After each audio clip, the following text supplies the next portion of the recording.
नमस्कार दोस्तों, क्या आपने कभी सोचा है कि शेयर मार्केट में इतने उतार चढ़ाव क्यों आते हैं? क्या आपने कभी सोचा है कि शेयर मार्केट इतनी वोलेटाइल क्यों है? उतार चढ़ाव को दोस्तों इंग्लिश में वोलेटिलिटी कह देते हैं। दोस्तों, क्या आपने सोचा है कभी कि इस वोलेटिलिटी का आपको फ़ायदा भी हो सकता है और वो फ़ायदा आपने कैसे लेना है? दोस्तों, मैं डे ट्रेडिंग की बात नहीं कर रहा। डे ट्रेडिंग में भी लोग वोलेटिलिटी से फ़ायदा उठाने की कोशिश करते हैं, लेकिन सेबी का डाटा है कि मैक्सिमम ट्रेडर्स को नुकसान का सामना करना पड़ता है।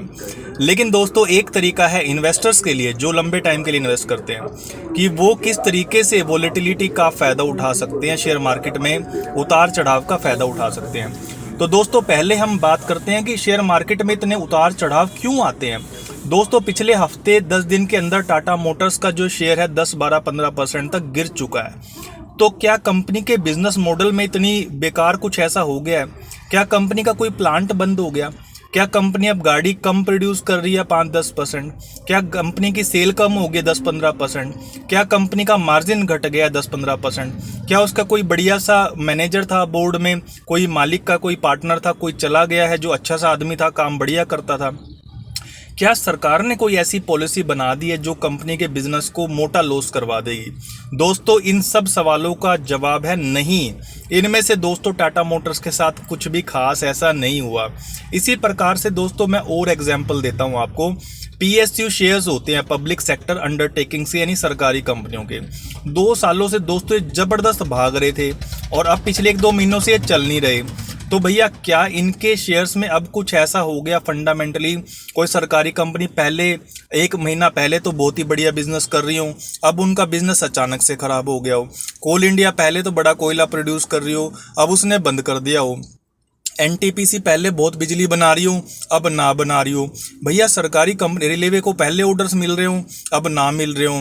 भैया, क्या फ़र्क पड़ गया ऐसा कि पीएसयू शेयर्स अब नहीं चल रहे? दोस्तों, शेयर मार्केट में शेयर एक दिन में 5% ऊपर चला जाता है, 10% चला जाता है और गिर भी जाता है। मार्केट में क्रैश हो जाता है। दोस्तों, कोरोना के टाइम पे मार्केट जो है 15-20 दिनों में, थोड़े से दिनों के अंदर ही 40% दोस्तों सेंसेक्स गिर गया था, 42,000 से 26,000 चला गया था। क्या हो गया दोस्तों बिजनेस के लिए ऐसा? जो बिजनेस का मालिक है, उसकी फैक्ट्री है, उसका प्लांट है, कोई भी प्रोडक्ट बेच रहा है, सर्विस बेच रहा है, दोस्तों बिजनेस में इतना फर्क नहीं पड़ता और उसका मालिक भी नहीं बदलता। दोस्तों, मालिक भी वही है। फर्क पड़ता है दोस्तों जो सेंटीमेंट्स है, जो लिक्विडिटी है उसका। सारी की सारी शेयर मार्केट की वोलेटिलिटी सेंटीमेंट और लिक्विडिटी से आती है।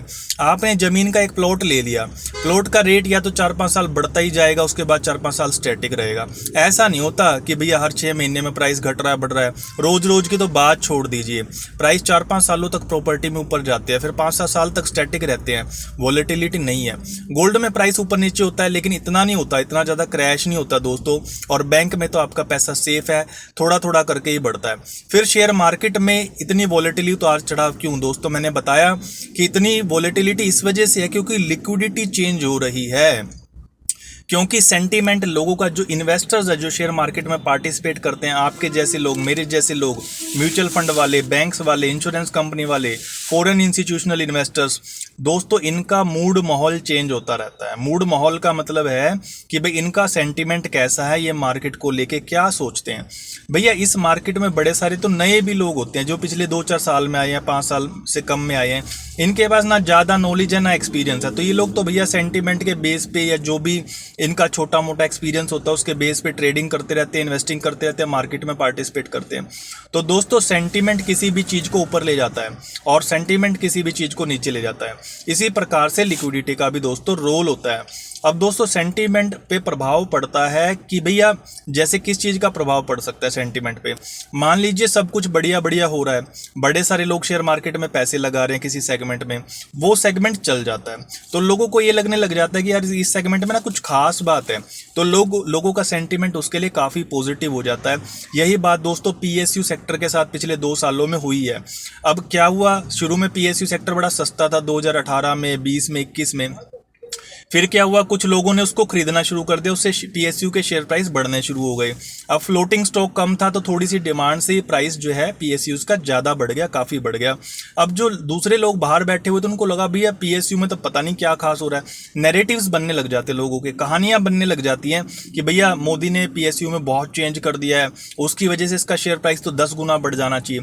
दोस्तों मोदी ने उसमें 10 गुना चेंज नहीं कराया, मे भी चेंज शायद 1 या 2 गुना हुआ हो, लेकिन प्राइस आपने दोस्तों बढ़ा दिया 2 साल में 10 गुना, किसी का 20 गुना, किसी का 50 गुना। तो सेंटीमेंट दोस्तों प्राइस को बहुत ज़्यादा बढ़ा सकता है। और अब जब प्राइस घट रहे हैं पिछले 1 महीने में, तो उसका कारण भी दोस्तों सेंटीमेंट है, उसका भी कारण जो है फंडामेंटल्स नहीं है। ऐसा कोई आपको नैरेटिव कहे कि देखो पॉलिसी सरकार ने अब थोड़ी सी बदल दी है, मार्जिनली ये हो गया है, सरकार तो अब जो है पॉपुलिस्ट हो गई है, अब तो कुलैयन की सरकार, अब तो मोदी की चलेगी नहीं। भैया ये सब कहानियां हैं, नैरेटिव है। असली बात यह है कि अगर आप किसी भी बिजनेस को एज सच देखते हो तो बिजनेस में दोस्तों उतना ज़्यादा फर्क नहीं है, सरकारी में भी और प्राइवेट में भी। अभी भी सरकार चला रही है सरकारी बिजनेस को, पहले भी सरकार चला रही थी, पहले तो आप उसके शेयर खरीद रहे थे, अब नहीं खरीद रहे, अब गिर रहे हैं। सिर्फ और सिर्फ दोस्तों फर्क है सेंटीमेंट का। तो सेंटीमेंट के बाद दोस्तों दूसरे फैक्टर की बात करते हैं। दूसरा फैक्टर दोस्तों होता है लिक्विडिटी। दोस्तों लिक्विडिटी सेंटीमेंट की तरह रोज रोज चेंज नहीं होता, महीने के ड्यूरेशन पे भी इतना चेंज नहीं होता। लिक्विडिटी यूजुअली साल, 2 साल या 3 साल के पीरियड पे चेंज होता है। तो ये शेयर मार्केट की जो दिशा है उसको 2 या 3 साल के टर्म पे प्रभावित करता है, जिसको हम मीडियम टर्म बोलते हैं। और लिक्विडिटी को मेनली दोस्तों ड्राइव करते हैं इंटरेस्ट रेट, जो कि यूएस के हैं और इंडिया के हैं, जो कि मेजरली हमारे लिए इंपॉर्टेंट है दोस्तों।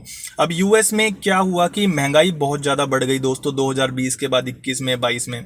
और जब महंगाई बढ़ गई तो वहाँ की जो सरकारें थी, जो वहाँ के सेंट्रल बैंक्स थे, उनको इंटरेस्ट रेट काफ़ी बढ़ाने पड़े। तो हम उसको यूएस फेड कहते हैं, जो वहाँ का सेंट्रल बैंक है यूएस का, उसके लगभग 0% ही इंटरेस्ट रेट थे, मतलब फ्री में पैसा मिल रहा था बिना ब्याज के, वो बढ़ के उन्होंने 5% तक कर दिए दोस्तों। अब मार्केट में ये कहा जा रहा है कि 5% से अब ये घटेंगे, अभी इसी महीने से घटना शुरू हो जाएंगे, 25 बेसिस पॉइंट करके धीरे धीरे करके घटना शुरू हो जाएंगे। लेकिन दोस्तों 5% से भी ये 0 पे नहीं जाएंगे, ये करीबन 2.5% या 2% के आसपास तक चले जाएंगे। इसका भी एक कारण है जिसको हम बाद में डिस्कस करेंगे। लेकिन जब ये इंटरेस्ट रेट दोस्तों कम होंगे तो लोग बॉन्ड खरीदना बंद कर देंगे दोस्तों, क्योंकि बॉन्ड में पैसा तभी ज़्यादा मिलता है जब इंटरेस्ट रेट ज़्यादा होते हैं। अब इंक्रीमेंटल पैसा लोग बॉन्ड की बजाय इक्विटी में लगाएंगे, शेयर मार्केट्स में लगाएंगे, चाहे वो यूएस की हो चाहे इंडिया की हो। तो कुछ ना कुछ पैसा यूएस के इन्वेस्टर्स का, जो पहले बॉन्ड खरीद रहे थे, वो लोग अब इक्विटी में लेंगे, तो इंडिया की स्टॉक मार्केट में इससे राइज मिलेगा। तो इससे लिक्विडिटी का इंपैक्ट है। लेकिन ऑब्वियसली इसका इंपैक्ट दोस्तों धीरे धीरे करके आएगा 1.5-2 सालों में। ऐसे ही इंडिया में भी जो आरबीआई है उसमें इंटरेस्ट रेट दोस्तों 6.5% है, वो धीरे धीरे घटेंगे। वो घट के दोस्तों हो सकता है 5 तक आ जाएं या 4.5 तक आ जाएं दोस्तों। पहले कभी ये 4% के आसपास हुआ करते थे 2, 2.5, 3 साल पहले। अब इसके 5% या 4.5% तक आने के चांस हैं। तो इंडिया में भी यूएस में भी दोस्तों इंटरेस्ट रेट कम होने से लिक्विडिटी इंप्रूव होगी। लिक्विडिटी इंप्रूव होगी तो पैसा बॉन्ड में से निकल के इक्विटी में आएगा दोस्तों, जो शेयर मार्केट को सपोर्ट करता ओवरऑल मिला करके। तो ऐसे करके लिक्विडिटी भी दोस्तों 2 या 3 साल के पीरियड पे जो है स्टॉक मार्केट को इंपैक्ट करती है। और सेंटीमेंट्स जो हैं वो तो दोस्तों रूटीन में इंपैक्ट करते हैं। कोई बेकार खबर आई किसी कंपनी के बारे में, अब खबर जो आई है, मान लीजिए कोई भी खबर आई, उस खबर का बिजनेस पे असर नहीं पड़ता इतना ज़्यादा, लेकिन उसका शेयर प्राइस पे बहुत ज़्यादा फर्क पड़ता है, क्योंकि शेयर्स तो दोस्तों लिक्विड है। आप और मैं रोज शेयर मार्केट को खोलते हैं अपने फ़ोन में, अपना डीमैट अकाउंट आपका जो बना हुआ है, आप ट्रेडिंग अकाउंट खोलते हैं अपने ब्रोकर वाला, और उसमें शेयर को खरीद भी सकते हैं, बेच भी सकते हैं, आपकी मर्जी है ना। तो आप जब आपका मूड खराब होएगा, सेंटीमेंट खराब होएगा, तो आप बेच दोगे दोस्तों उसको। अगर आपका मूड अच्छा होएगा तो आप उसको खरीद लोगे। तो शेयर प्राइस तो भैया इन्वेस्टर्स या ट्रेडर्स के मूड पे डिपेंड करता है, सेंटीमेंट पे।